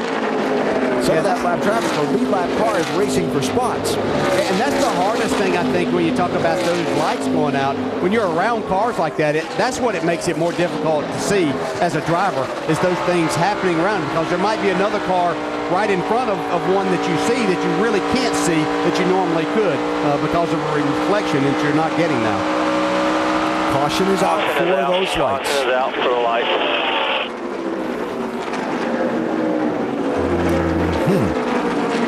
Yeah, this is that caution, Alan, that, these cars haven't run that many laps since they pitted, and some of them are on a little different cycle because they pitted at different times. Paul Menard pitted last on lap 147 or lap 162. This is where you might see a little strategy. So all of the leaders have pitted 3 times. There are a couple of cars that have pitted 4 times, so they'd be out of fresh tires. But all these leaders have one set of fresh tires left. So, Mr. Crew Chief, knowing we still have 38 laps to go, stalling for time while I dig for my late caution stat here. 6 of the last 8 Texas Nationwide Series races, last green run, 14 laps or less. So history tells us you're probably going to have a late caution. But tonight's been a pretty... Yeah, it's got that green look to it, but the thing that bothers me is these lights. If they keep going out, and if they're going to throw a caution every time they do, which I'm not sure that they really need to. I think that they can see. What do you think, Dale? I mean, like I said, I'm standing here. I'm not in the car. Oh, yeah, it's easy to look over there and say, oh, there's plenty of light over there. But I'm telling you, it looks so much different inside that car. And I think it's a dangerous situation for everyone involved. Yeah, you want to put tires on right now. You just have to just basically gamble you're not going to have another caution. And if you do, you're just going to have to put on whatever tires. If you make that pit stop, you'd have to put on whatever tires you have. Well, these ones that have just been run have got about less than 20 laps. Let's see, Menard pitted at 147. Caution came out at 162. So you can maybe put the most lug of the goodies gone off that set, though. Glue the lug nuts back up on those. Yeah, that'd probably be the best set you'd have left. I don't know. Yeah, if somebody gambles here, and I think these leaders will pit and get tires, and if somebody else gambles and tries to save that set, you don't get that caution, then they're going to get, they're passed way by. Kind of like the basketball coach, you don't want the final buzzer to sound with a timeout still on your side of the board. Yeah, and unless it's one of these top at least 6 or 7 cars that saves that, the other cars I don't believe are fast enough to make up that time anyway. Pit road is open. Any takers? Oh, yeah. Plenty. 16 cars on the lead lap. That's not all of them coming in. Mike? Casey Kane saying he's a little bit loose in the center. They're going to go down a half round on the left rear, a 4-tire change in fuel for Kane. 31 of Allgaier, they discussed a track bar adjustment, but instead just 4 sticker tires. Jamie? Ricky Stenhouse Jr. saying we're okay, then loose, and then we're jumped, too tight. They're going to make another wedge adjustment, gas and 4 tires, Dave.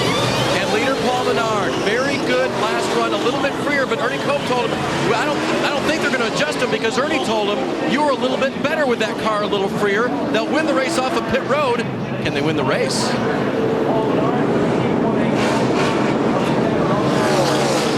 And everybody pretty well holding serve on that series of pit stops.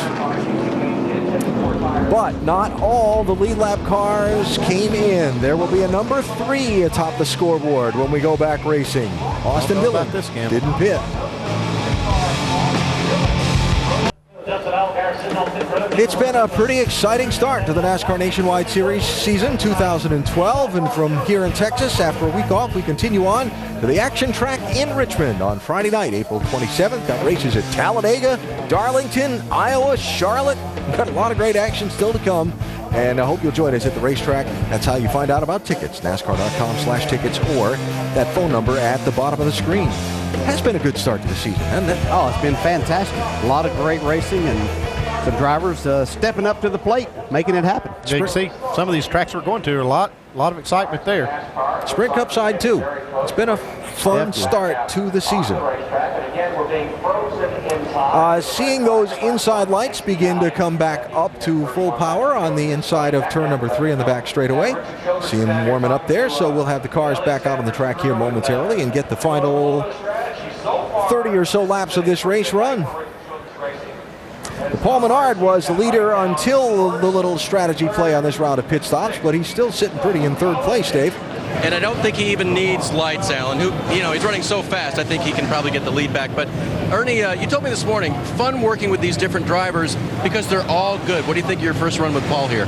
Oh, we're having a blast. I mean, his feedback's excellent. We haven't done a whole lot to the car. I think we hit it pretty close. I'm just excited to go back to racing and see what we can do. I don't know if this 2-car tandem in front of you is considered traffic, but do you have any concerns about how the car will handle now that he's out of the lead? No, we fell back on that one restart there when one of the cars made us 3 wide there. We went back to 5th, and it took them 7-8 laps to retake the lead. You don't know how it's going to go. You don't know who worked on their car. Ricky Stenhouse has been good. Casey Kane's been good. The 2 cars good. Just hopefully they didn't adjust their cars and outdo us here. We left ours alone. There you go. No change on the last stop. The car is that good. We'll see how Paul can do to the end. All right, Dave, pace car beginning to roll away from the front of the field. And the red flag is going to be withdrawn and the yellow put back out as this field goes out onto the racetrack. That was 6 minutes of red flag time. And I say nice job, track crew, to get that breaker swapped out. Get us going again. So, resetting things for you. Ricky Stenhouse Jr. was the early leader of the race, lost 5 spots on an early round of pit stops, and has struggled to get back to the front since. Paul Menard started on pole, lost the lead to Stenhouse in that first run. He's been one of the guys up fighting for the lead most of the race ever since. Menard has led 100 of the 169 laps that have been run tonight. Stenhouse, 45. Denny Hamlin, Elliott Sadler, Casey Kane has gotten up close to the front on occasion. And now after a little strategy play, we find that Dillon and Reagan are in front of Menard and Stenhouse and Kane and Sadler as we get down to the final laps of this one. Sam Hornish Jr. had some troubles earlier in the race, but has rallied back to a nice run. He's in 9th right now, Vince. With crew chief Chad Walter, you have rallied tonight, and it's been some tire management, some car management. What do you have left for these final 30 laps? Yeah, I mean, it's all about tires here at Texas. Sam has been doing a really good job in the Worth Racing Penske Challenger. We just put on our last set of tires and tried to tighten the car up a little bit to get going here for this last 30-lap run. I don't think there's going to be any more cautions. They've had a little troubles with the lights back there, but you never know. There's some cars doing some different strategies here, and I think we have one of the strongest cars here. So we just need to keep our track position and hang around for the end, see what happens. See how it plays out. AB? Yeah, and Vince, just to clarify, I mentioned Sam had a little trouble earlier. He had just pitted under the green flag when the first caution of the race came out. He had to take a wave around and then worked his way up from 19th into the top 5. And now finds himself again sitting in 9th position. So we've heard Austin Dillon's story. The other driver whose team elected to leave him on the racetrack and not pit was David Reagan. Mike? And Wayne Grubb, Alan, before the race said their plan was to stay up front and hopefully be able to use strategy to win it. Seems like it's falling right into your lap in terms of strategy, but what needs to happen for this to work? First off, David's doing an awesome job. We've been running right there at the top 10, so we figured we could stay out, save us a set of tires, hope for caution, about 10 to go, 15 to go, and we'll have fresher tires than the rest of the guys and try to win it. What have you told David for this restart? He knows the deal. He's a good shoe, and he's just going to drive his butt off. Alan, 2017, trying to roll the dice and perhaps steal a win here in Texas. Interesting perspectives there, because you just heard Sam Hornish's crew chief say, I don't think there's going to be any more cautions. Just heard Wayne Grubb say, well, we hope there's going to be another caution because that'll play in our favor. And you're going to have this field bunched up tightly together. The intensity of the restarts that we've seen tonight. You're going to have a chance for another caution, I promise. Yeah. Could be interesting. Even at that, I don't think that they're going to have enough laps to put those tires on and come from as far back, because we have 16 cars on the lead lap right now. I think it's going to make that strategy way more difficult, because these drivers that put on tires this time aren't going to have that many laps because of the number of laps we've run under caution here. All right, field has gotten the 1 to go signal. We will go racing next time with 28 laps to go.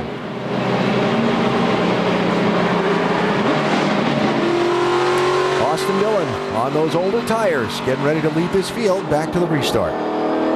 Just don't let you get 3 wide here, Austin. I'm going to do all I can. When this thing goes back, if you choose the outside, you'll have the 27 on the inside, the 33 will be behind him, the 6 will be behind you. So you just protect that top. Just protect that top getting into 1. And, he's going to, you know how he is. So you'll be fine. You'll be fine here. Just do all you can do.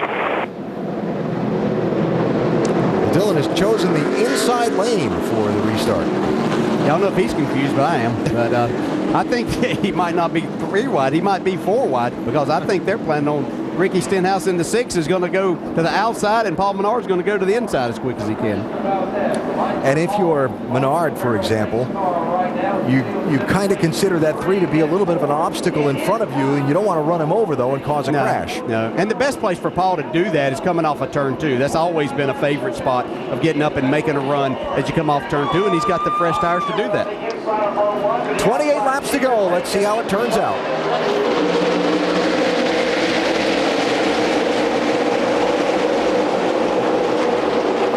Denny Hamlin makes it 3 wide, 4 wide. Hornish to the outside. Stenhouse finds a lane around Reagan. Just what you were talking about there, Paul Menard gave Austin Dillon a real break there. He spun the tires a lot, bunched everything up, but Paul Menard didn't run over him at all.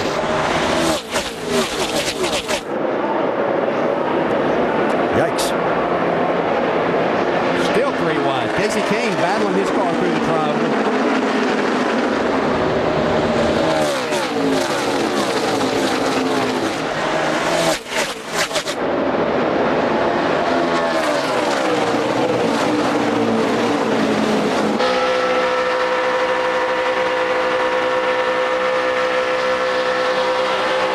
Menard 33, Stenhouse 6 for second spot. The longer they race side by side, the better opportunity it gives Dillon in the 3 to get away. It does, because this is a time at this restart where these new tires will be the best.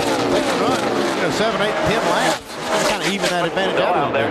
Yeah, right now, Ray Carlton, he's doing a fantastic job of taking Austin Dillon out front as these guys race for that second spot. Whoa, Menard had to settle his car into 3, and Stenhouse drove his into the corner. He gets clear now. 25 to go.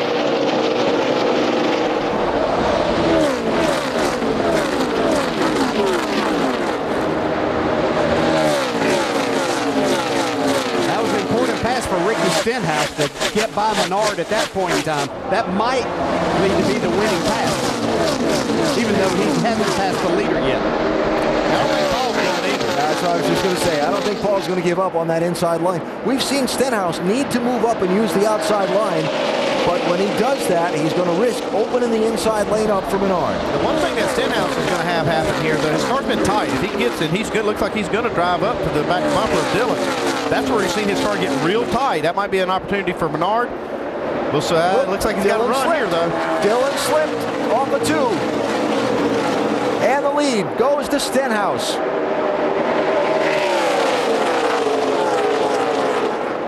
Now Menard. All right, drive it away here. Hit your marks. Nice and smooth. You know, Stenhouse did a great job right there of pouncing on Dillon when he had that, just that little hiccup. Now Menard needs to get clear of Dillon quickly. He's going to have a chance. And he does.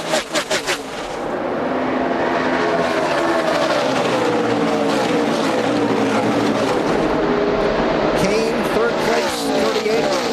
Denny Hamlin right there in the 18. And Austin Dillon just hanging on. Looks like they may have made this 18 car a little bit better for Denny Hamlin now. He really fell off after the last restart that we had earlier. Looks like this adjustment's working well for him.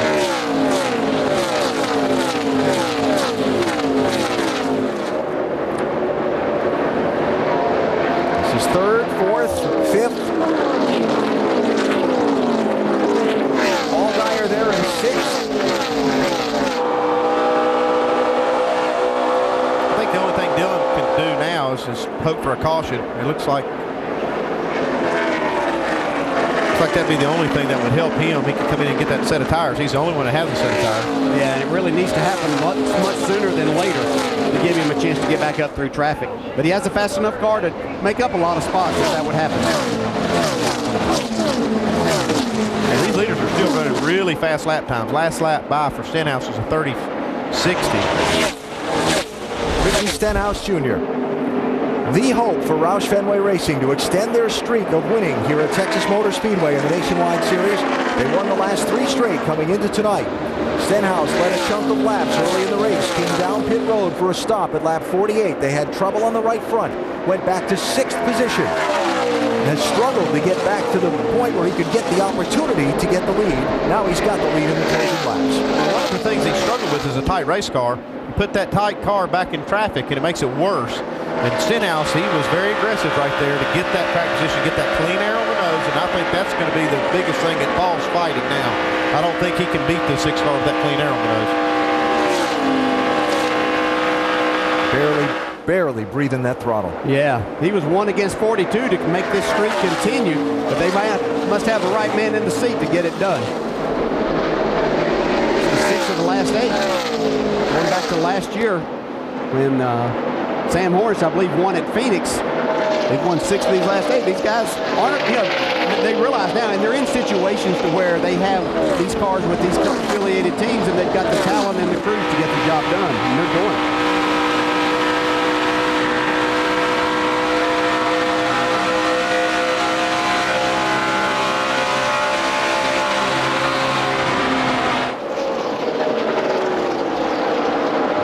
Hamlin going to have enough to slide up in front of him? I think he does this time. He's going to have a big run coming back at him, but I don't think that he'll be able to get to him. In case he needed more laps. His car is just so fast at the end of these runs, but it takes just a long time because he's just running that high line the entire time and giving up too much time to these drivers on the bottom. Ryan Truex, unscheduled stop, Vince. Well, one of the concerns they've had at the gauges have not been working on that car for quite some time, and Truex radioed in a moment ago, said all of a sudden we're spewing water, and now he believes it's blowing up, so they brought him to pit lane. Not a good finish for the 09 and Ryan Truex. He was 14th before the pit stop, Vince. Not going to be the night that he hoped for.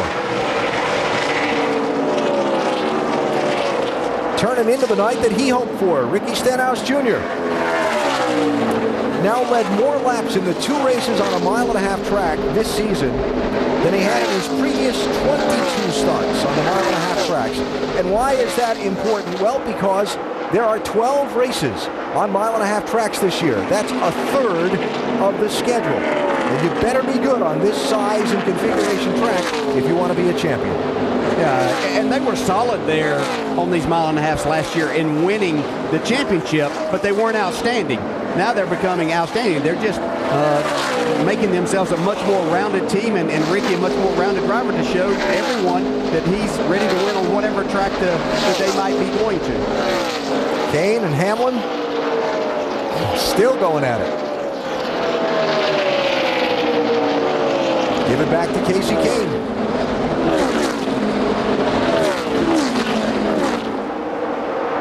Elliott Sadler going by Austin Dillon for 6th. Trying to go by Austin Dillon. Yeah, the 2-car of Elliott Sadler got really shuffled back quite a bit on that last restart, and he's just having to try to make up as much ground as he possibly can now at the end of this race.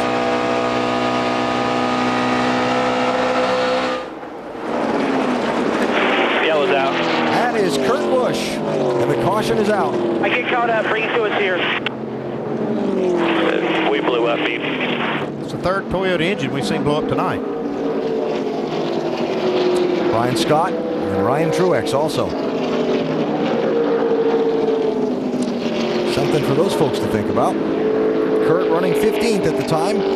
Got caught by the caution after the green flag pit stop earlier. Got back onto the lead lap, and then there she goes.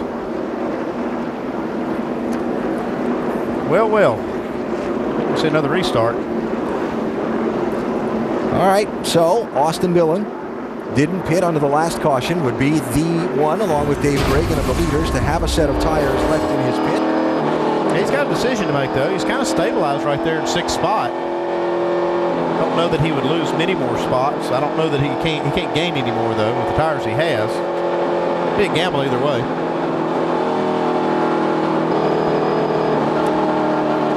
So we'll see what happens here. I think he's got some cars, as you mentioned, David Reagan, Danica Patrick there, that are going to come get tires also. So he's not going to be back as far. Yeah, I think it's worth the gamble to put him on and see what he can make. Well, we're having a Friday night race. We'll have some Friday night fights coming up next as soon as we're done here in Texas. 12 laps to go. Oh, I thought you were seeing into the future about I this thought maybe we'll have restart or him something. here. I didn't know. Well, let's see. Well, we had a fight on the back straightaway, or a shoving match anyway. That has happened here. That's right. Recently. Jeff Gordon, Jeff Burton. Yeah. So, you know, anything's possible.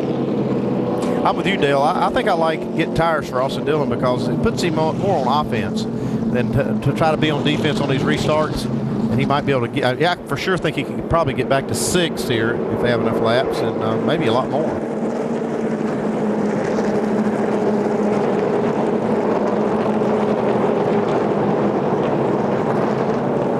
Well, pit road is still closed, so have another lap to think about that decision. That's right, yeah, and it might help make their decision even easier if this is going to take a while, if there was fluids put down. I know there's a lot of smoke there, but I don't know if anything actually on the track.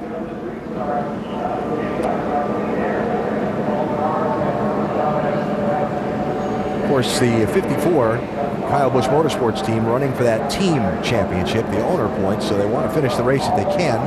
But NASCAR spotters around the racetrack said that the car was leaking fluid and asked him to pull it off, and he did on the back straightaway, stopping there. And so they have to remove the car and clean up any of the liquid that might have been put down. Tough break there, and you can see what a hard, difficult night it was for Kurt behind the wheel of that car just to have it end that way. Yeah, certainly not what they expected. You know, they had some time off, as Andy pointed out earlier, did some testing, got like a new car here. Still just didn't work out like they wanted to and be as competitive as they wanted to be. And you can see the streak there from where the car came to rest of the fluid that was trailing behind it. Well, they just didn't want him to drive it all the way around the track and have to clean up, you know, even more mess, take longer to get back green. All right, pit road's going to be open here. Joey Logano, by the way, lost a lap with an extended pit stop under the caution wrapped around the red flag. He gets the free pass here. He'll come back onto the lead lap. Not the night that Logano was hoping for. It's like Austin Dillon's going to stay out. He's not even looking at pit road.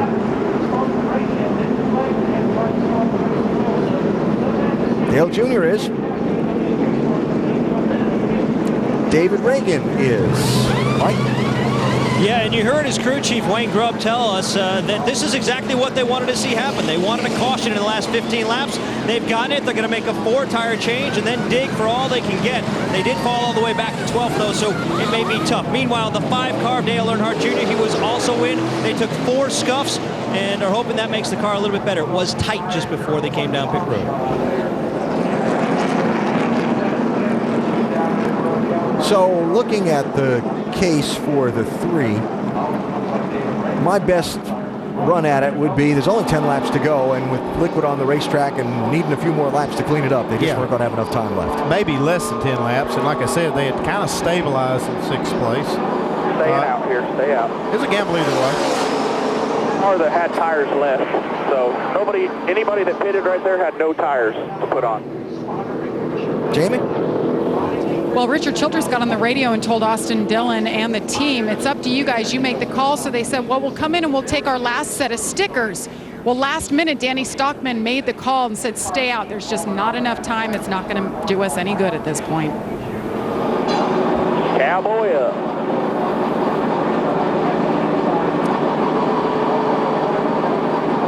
Well, the circumstances have not played to the favor of Austin Dillon and the 3 cars so far tonight. Little difficulty on the pit lane for Danica Patrick a second ago.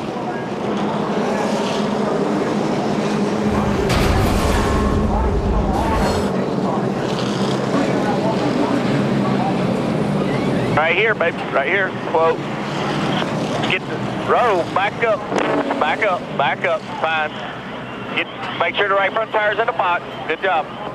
Oh, I went past it. Sorry about that. All right.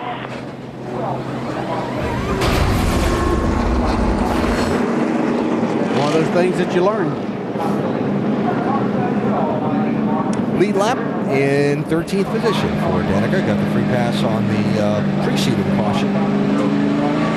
It's better to make that mistake now. It didn't really cost her that much in the situation. That's close to where she had fallen back to before that, so she'll be fine. Well, Ricky Stenhouse Jr. probably did not want to see that last caution flag. I'll bet his crew chief Mike Kelly didn't want to see it either, Jamie. No, they didn't want to see that caution, but after this last round of stops, Mike actually made the call not to make any adjustments, and Ricky wasn't too happy with it. Seemed to be the right call. How's the car right now? Says the car is really good. It's been a tough night with us on the car. It's been back and forth. We've been tight and we've been loose, and just making small adjustments. I know any driver who's not leading, I'm sure he wants to hear his crew chief made some adjustments. So we look at data and we look at what the track's doing, and based on how many laps we had left, I made a calculated decision. It hasn't paid off yet. We still got 8 or 9 laps to go, but I like my chances with Ricky out front. All right, let's talk about this restart. What do you think we're going to see here? Is he going to go on the inside? I saw him just duck to the inside. What are we going to see? I'm hoping you see the 6 car check out here and get a win for Pure Michigan and Ford and for Jack and all these guys in the Duke course here, but still got 8 laps to go. All right, let's see what happens, Alan. 1 to go has been given. We're coming down to the restart. Well, we've seen these be an adventure for Ricky Stenhouse, and certainly this is one of those situations where you have hot tires, you've got a flat first straightaway, trying to get these tires hooked up and get going can be difficult. He shows that inside. I kind of thought he might choose the outside because his car's been working pretty good up there.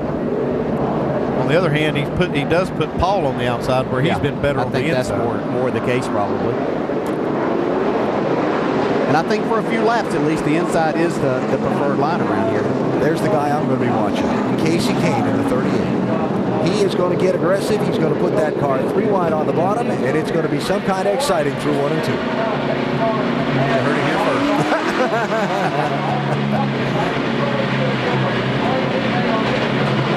Well, they have just waved off the restart. Waving it off here. And we're going to get the 1 to go again, which will leave us 6 laps to go in the race. Vince? With the crew chief of the 31 of Justin Allgaier, that's Jimmy Elledge. And boy, you guys have had an eventful night tonight, but you're sitting good. 5th spot. You playing offense or defense here? I don't know, maybe a little bit of both. Our Branch Chevy's been good tonight. We haven't been great. We just haven't quite hit the balance. You know, we've been a little free in, right in the middle and battling loose off all night, but you He's done a great job on restarts so far all night to get us in the positions that we've been in. We just need one more and about 7 clean laps here, and we can get us a good top 5, get some points. You guys have had some bad breaks. At this point, you're sitting good for a strong finish was exactly what you need. How much do you gamble at this point? How aggressive do you get, or would you rather see him maybe play it a little safer? Well, I mean, we got to finish, you know, so I mean, you got to go at the same time, too. If you get to being too cautious, you're going to get run over. So we just need a good, clean start here and get it lined out and get these last 5 laps in and get some points because of this poor start we've had this year. So see what happens. It should get exciting. In the hands of the driver, AB. So cautiously aggressive, is that what he's got to be? Yeah. I said that to Schrader one night at Bristol. He said, hey, bud, I can either go real fast or be real careful. Which one do you want? We've seen this inside lane go and the outside lane not. We've seen the leader not go and they get 3 wide into turn 1. Denny Hamlin, outside row 2. Does he try to jump to the outside of Menard here and make it 3 wide before Kane can make it 3 wide the other way? I think that he stays on the bumper of Paul Menard and tries to push his way there and then try to settle it between the two of them. Going to have 6 laps of racing to find out how it all plays out. Friday night, under the lights in Texas, about to fight it out for the win. Who gets it?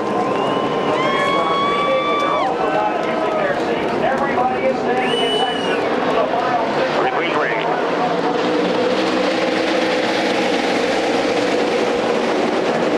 3 wide, Hamlin to the outside. Austin Dillon on his bumper. Menard shuffled back in the center. Stenhouse to the lead. Hey, Casey Kane on the bottom 3 wide, just like you said. Top of the lead. Half a lap too late. Denny Hamlin digging down low. Can he get alongside? And then can he get by? First thing, Stenhouse did a great job on that restart, but Hamlin was ready to go, actually pushing Paul Menard who was spinning his tires. Menard might not be done yet, though.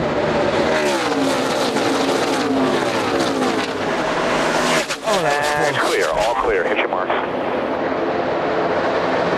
Stenhouse drove that car through the center of 1 and 2 to try and edge Hamlin off that corner. Yeah, Menard needed them to stay side by side for another lap or so. Really have an opportunity to get up there on their bumper. I'm impressed with Austin Dillon. With those older tires, he's moved up a spot for the restart. Danica's got new tires, making a charge. Well, they made a great call to leave her out there and then come get the fresh tires. Here comes Menard trying to get second from Hamlin. Menard 33, Hamlin 18. That's just what Stenhouse wanted to see in his mirror.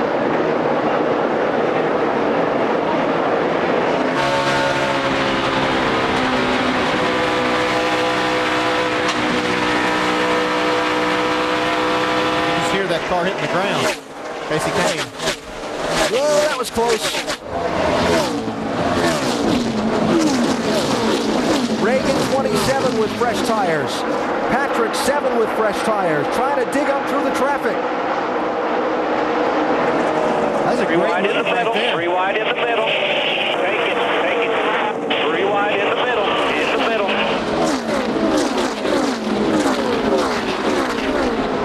Colette on the outside, hanging in the 88.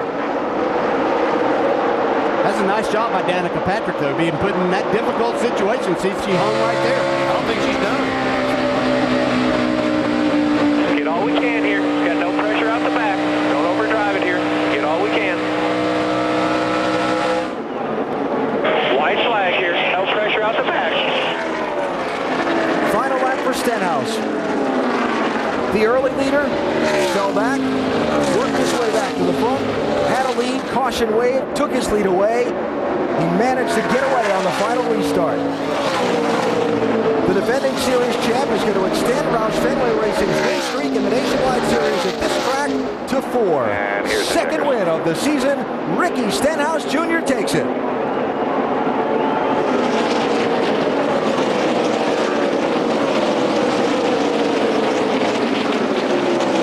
Took the win, but he's going to make a big gain in the points as Elliott Sadler had trouble and finished outside the top 10 and 12th spot.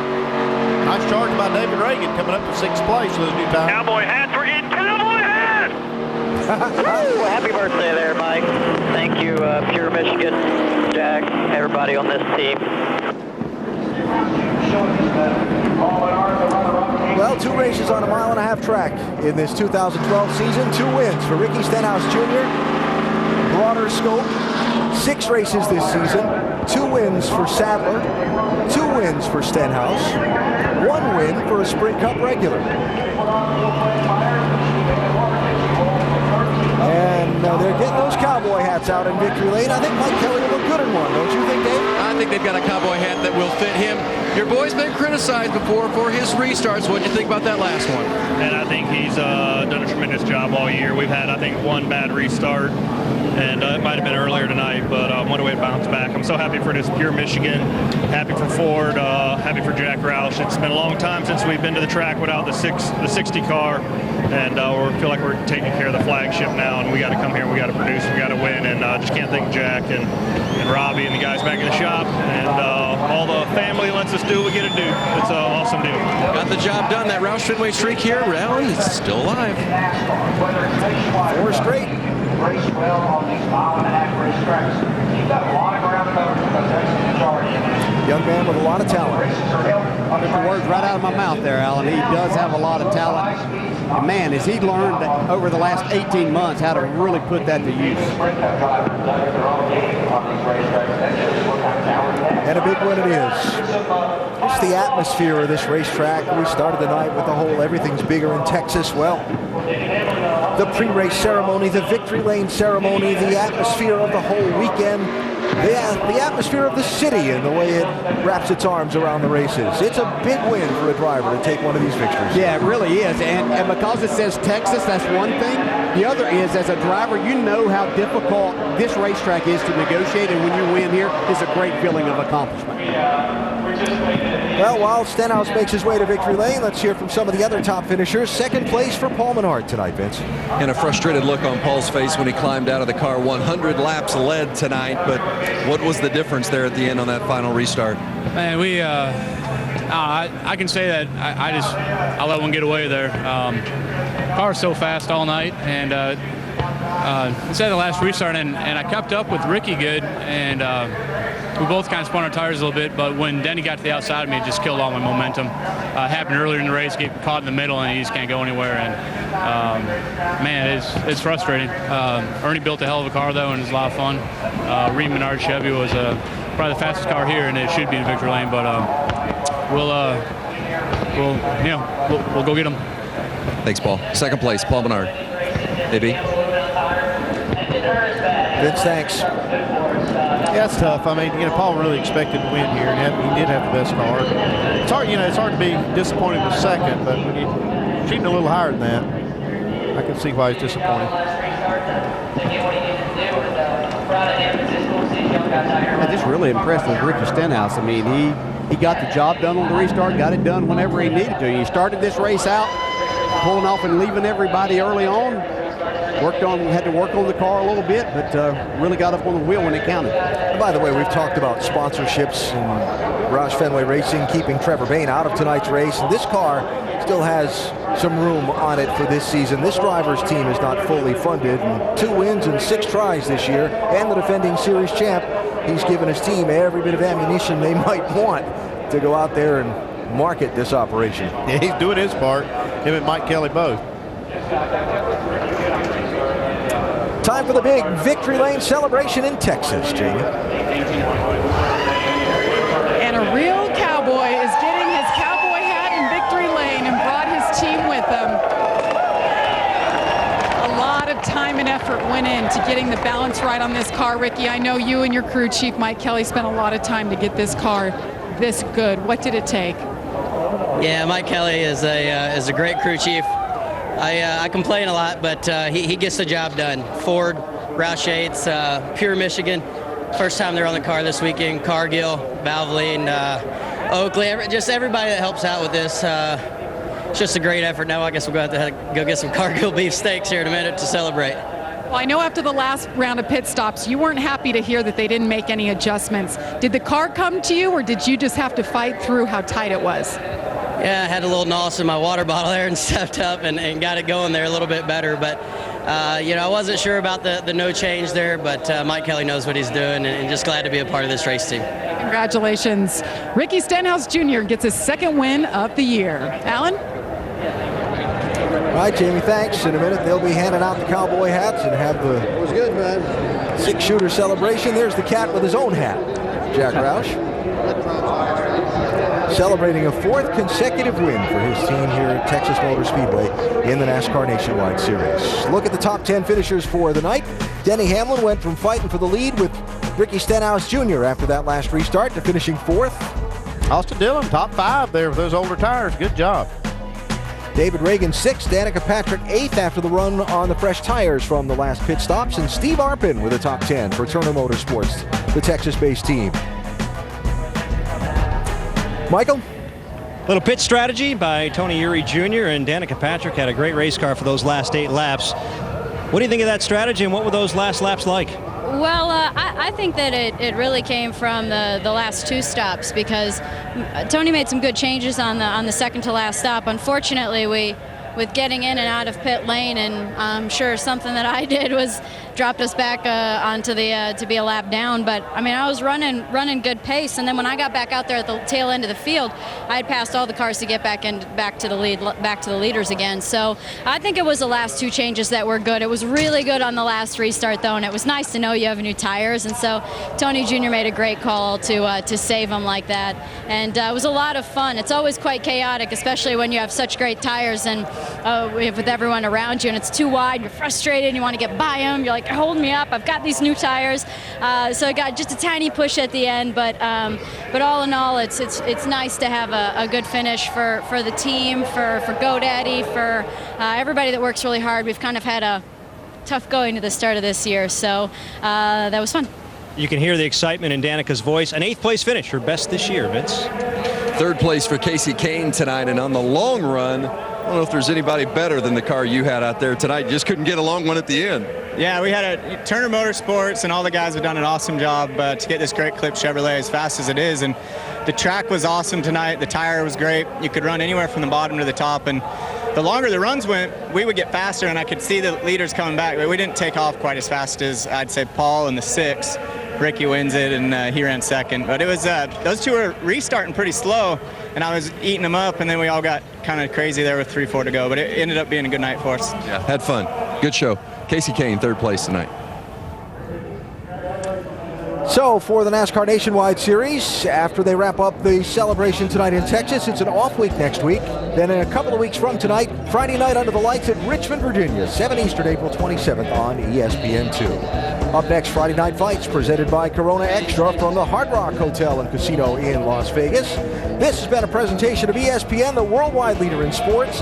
6 races into the NASCAR Nationwide Series season so far. 2 wins for Ricky Stenhouse Jr., 2 wins for Elliott Sadler. Sprint Cup regulars, 1 win. And the show continues 2 weeks from tonight in Richmond. This copyrighted telecast may not be reproduced, retransmitted, or used in any form without the authorized written consent of NASCAR Broadcasting. NASCAR would like to thank all of our loyal fans for your continued support, and we hope you enjoyed today's broadcast.